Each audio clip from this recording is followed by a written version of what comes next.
ما خو لږ ساعت مخکې مختصر خبر وکړه جامع چې د انبیاو د ټولو دا طریقه و چې کوشش به کوو چې الله ته نږدې شي.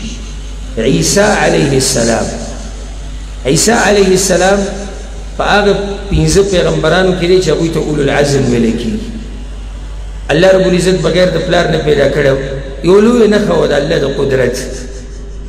الله د هغه په باره کې وایي په سورة آل عمران کې سورة آل عمران کې الله وایي د عیسی علیه السلام په باره کې وجیها فی الدنیا والآخرة وجيها في الدنيا والآخرة ومن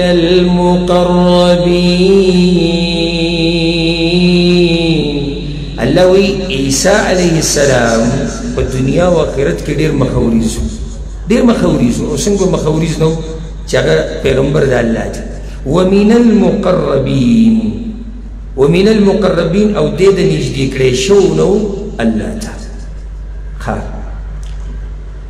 موسی علیه السلام دم په 15 پیغمبرانو کې دی چې اولو العزم ورته ویل کېږي. او زه تاسو ته دا د زړه نه دا خبره وکړم الله ته نږدې کېده حقیقي طاقت دی چې کله الله ته نږدې شوې که نه الله به درله داسې طاقت درکړي د عبادت د بندګۍ په دنیا کې ښایسته ژوند فراخ رزق حلال روزي نیکعمله بچي سکون اطمینان چې څه غواړې چې هغې ته حیات طیبه ویلی کېږي هغه تا ته په دې سره میلاویږي چې کله ته الله ته نږدې شي.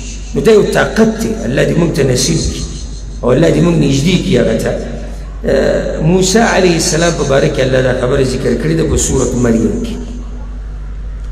سورت مریم کې 14مه سپاره کې د موسی علیه السلام په باره کې الله څه وایي وناديناه من جانب الطور الأيمن وناديناه من جانب الطور الأيمن وقربناه نجيا.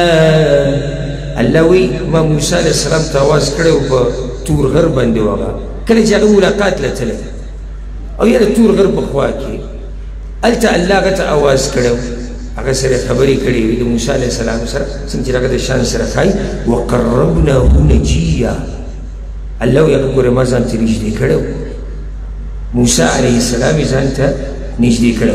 په دې ټولو دا ما چې را څومره ایتونه ووایي او بیا ډېرېږي په دې ټولو کې مقصدي خبره هغه دا ټکی دی المقربین الله ته نږدې کېده.